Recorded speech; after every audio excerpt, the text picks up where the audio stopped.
This is the Shine On You Crazy Daisy podcast, and I'm your host, Trudy Simmons from the Daisy Chain Group, providing platforms for women entrepreneurs to be seen and heard. This platform is for women entrepreneurs that want to hear the real stories of what it takes to be yourself and run a business with all the different hats that you might have to wear.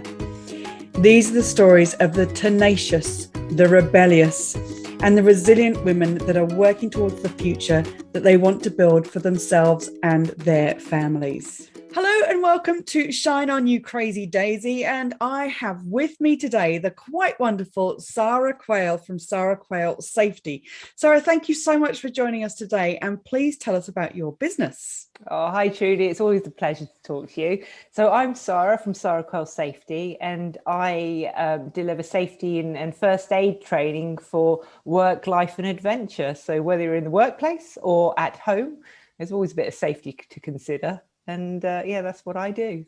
Fantastic. And what I started reading your chapter, and I could, you read some chapters and I was leaning in and I was going, oh, because you started in the Navy. Yes. And I just think that's an incredible at 16 to decide that you're going to start in the Navy. What do you think that taught you, and what was that experience like? Oh, it was great. I mean, it was great for me because at the end of the day, school was not, it was at the wrong time for me, school. So I didn't do very well academically. And I'd always wanted to join the Navy. My grandfather was in the Royal Marines. My mum, she was in the Wrens in the 60s. And I kind of always wanted to do it. So I did it. And it was the best thing for me because I learned a skill, a trade. And, I just loved it, and it was great fun. And I actually got some academic qualifications as I went through as well. So it was really helpful. Were you out on the ships? Were you land? Yeah. Really? Yeah, I was out at sea. I spent about 10 years at sea. Obviously not in one go. That's quite a long time. I think the longest I was at sea was probably about 8 months. So you're away from home for a long time. At that age? Yeah, I know. I look at 16-year-olds now and go, what are you thinking, mother? But you know what I mean? But no, it was the right thing for me. And I think if you look back at being 16, you think you can conquer the world then anyway. So it was okay. But what an incredible learning as well for those 10 years from 16 to 26, and the way that you are in the world now, and what you must have learned in that time, and being on a contained environment for learning, and for that just must have been incredible. Yeah, it was intense. It was a really intense environment. I mean, on the aircraft carriers, you've got about 1,200 people, and you're literally in a tin box floating around the middle of the ocean. There's no one to help you, and you kind of got to rely on people. So I think that's one of the lessons really that I've always taken from being in the military is you've got people around you, and you can lean on these people, and they lean on you. They become your family. So asking for help is probably something we got used to, And what an incredible lesson to learn. Yeah, it is. It really is. Most extreme of circumstances. It is. Yeah, absolutely. And you find that you can turn your hand to, I'm not saying you can turn your hand well to a lot of things, but you can turn your hand to these things, and you give it a go. If you fall on your face, get back up, you've got to try again. Yeah, but that, as with anything, right? Completely. What I loved reading was about these people that along the way have given you so much confidence and given you belief in yourself, especially from an early age, and then with what you have learned over the years. But then when you left the Navy and you had children, you went back to work, and then your confidence was knocked. Yeah. How did you deal with that? Like, almost, how did it feel, and how do you deal with that in your business now? I suppose when I first went out on my own and do it for myself with the children and married at the time, it was kind of, it's that feeling sick the whole time, and it was kind of trying to push your boundaries a little bit and keep pushing until you got to the point of actually being quite comfortable with it.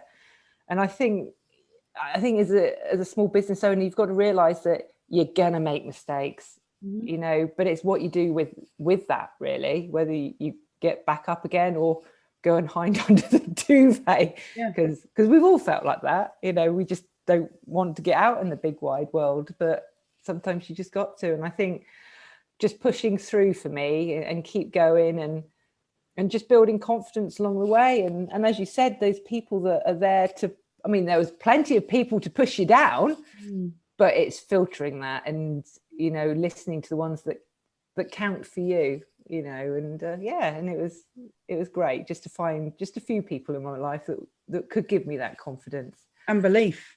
Yeah, absolutely. I mean, still now I don't always believe that I'm as good as people say I am, but do you know what I mean? That's really difficult, isn't it? It's really, even hard, saying that kind of statement is a little bit icky. Yeah. But I remember meeting you at a networking event. It must have been 3 or 4 years ago. Yeah. And I don't know if you stood up there and said it or whether we had a conversation about it, but you were the first woman, finish my sentence for me. Oh, firefighting instructor Yes. for the Royal Navy. Yeah.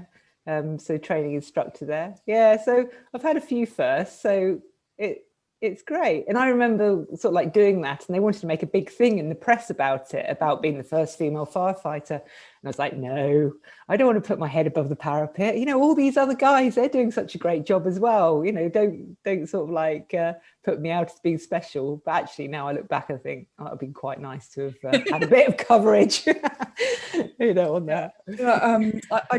I think stories like that are so inspirational for other people to hear, that it's, that anything's possible. You yourself in these positions. That sounds rude. You managed to get your business out there, and before you had your business, and you claimed what you were doing, and you stated how good you were, and you got to those literal heights. Literal heights. I think it's absolutely brilliant. So how are you now juggling life? Because you're just separated, you've got children at home, you've now got this business that is thriving, with safety being at the core of everything that you do. How are you managing it all? Late nights, like most business people, I think, whether you have children or not, trying to be as organized as possible, and trying to get rid of that nasty little thing that's called guilt that just sits there. And I think we all get that. And I think if you can make peace with guilt, I think you can, you can do better. You can achieve things. Because at the end of the day, you're going to feel guilty over lots of different things. And whether it's about the children or the family, or you haven't done the washing up, or whatever it's going to be. And you've got to deal with that, because guilt is useless, isn't it? At the end of the day, it doesn't achieve anything. So if we can try and get rid of it. You're right. You're so right. It is useless. But when you feel it, it's so icky that it's just, So get rid of guilt and planning. And I say this, with great confidence about planning. I try my plan. I have good weeks and I have bad weeks. And then I have months where I don't plan anything at all. Just with the first aid courses, I know that you, that's one of the areas that you specialize in, is doing first aid courses for grandparents and parents with kids at home, as well as with corporations. Are those online now? Are they? I have an online course that I produced just purely for parents and grandparents and babysitters, people that can't get out to first aid courses because, life's busy. And, we've got this to-do list, and sometimes we know we should be, doing the safety and the first aid, but we never get it to the top of our priority. So I thought an online course, half-an-hour course, it'll be perfect. You do it at home and, learn some. It literally gives people a knowledge to be able to save someone's life. It is absolutely priceless. We've seen it quite a lot in the press, haven't we, with Ericsson and things like that, and how CPR and basic life support skills does save lives. Absolutely. What's one lesson you would want other entrepreneurs to know that you may have learned? Oh, that's a toughie. Forgive yourself, forgive the mistakes, and move on from it. I think don't get bogged down with. We're human at the end of the day, and we are going to make mistakes. So don't let that trip you up, and don't get in the way of yourself. Again, I do that. Yeah, I was talking to someone the other day actually about failing forward, and it's Okay. that thing of being able to forgive yourself and just go, that was then, I've now Yeah. got to move forward without letting anything hold you back, because Yeah. we've all got so much to offer.